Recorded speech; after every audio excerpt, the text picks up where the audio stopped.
All right, you want to get ripped six-pack abs without the pain in the neck from crunches and sit-ups? I'm going to give you 6 exercises to be done in an extreme abs and core circuit coming up next.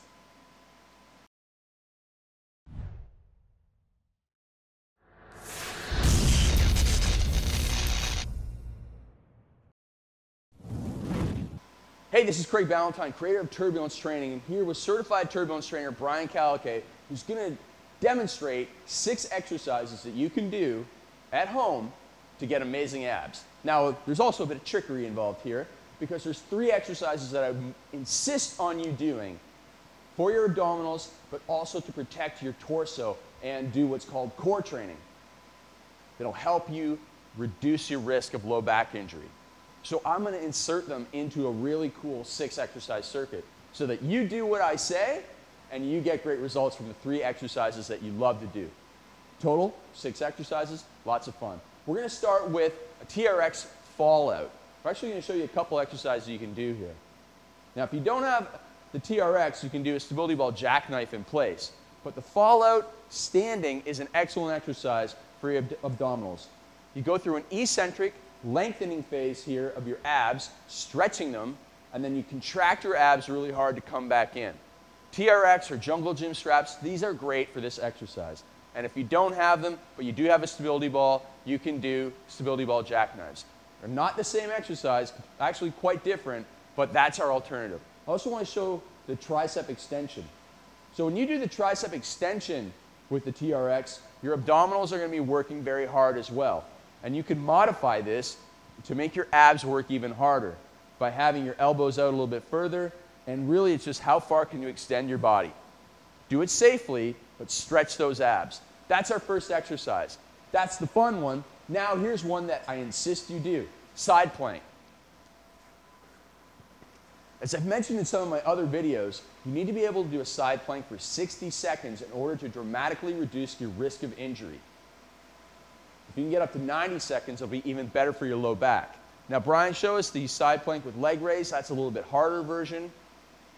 There's a couple of other versions of side planks you can do, but I just want to make sure that you hold that side plank and train the abdominals and obliques for endurance. So once you've done one side, you'd switch over and you'd do the other side, of course, for the same amount of time. And if you notice that one side's weaker than the other, then always make sure you start on that weak side. Next, we're going to go into a Spiderman climb exercise. So he's going to show us Spiderman climb push-ups first, which is where you go down and touch the foot to the ground. And this one's the better of the 2 push-ups for your abs. It's a little bit harder. Now he's going to show us regular Spiderman push-ups where the foot stays elevated.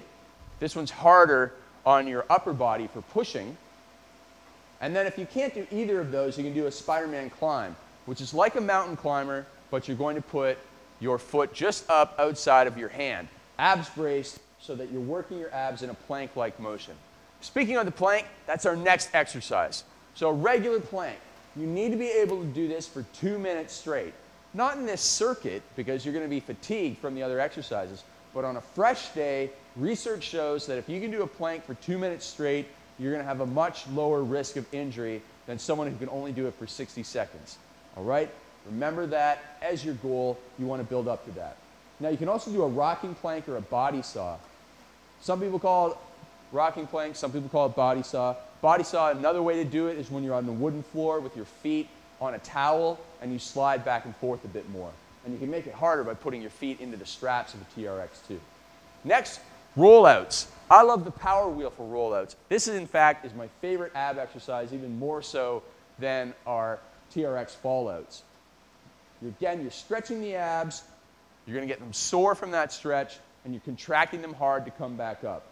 Now, this wheel is better than that little ab wheel because this one's easier on your shoulder joint and your rotator cuff.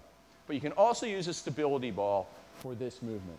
All right? Very good. Last exercise, and please do this one, is the bird dog. You're going to be fatigued, so it's going to be harder.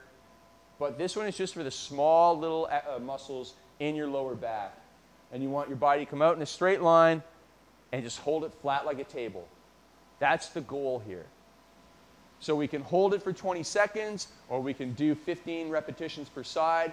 But please, bear with me, do that exercise. Side plank, plank, and bird dog for your core, for your low back health, and then those 3 exercises for your ripped abs, and that's going to be the giant circuit. No rest between each exercise. Maybe a short 30-second rest at the end, and then go through that up to 3 times. Do that twice a week at most, and you're going to improve in your abs and in the health of your low back. Now that's an intermediate to advanced workout. If you can't do a plank for 30 seconds, we need to just get you doing the basics, the plank, the bird dog, and the side plank first, all right? So let's make sure we choose the exercise levels that are right for us. And if you have other exercises that you think should have been in there, let us know in the comments below. Like this video, click on the link, and you'll get more total body exercises, no more crunches and sit-ups, that will get you amazing results, help you get a flat belly and a flat stomach, and the 6-pack abs that you want. I'm Craig Ballantyne from Turbulence Training, and we'll see you soon with some more great workouts.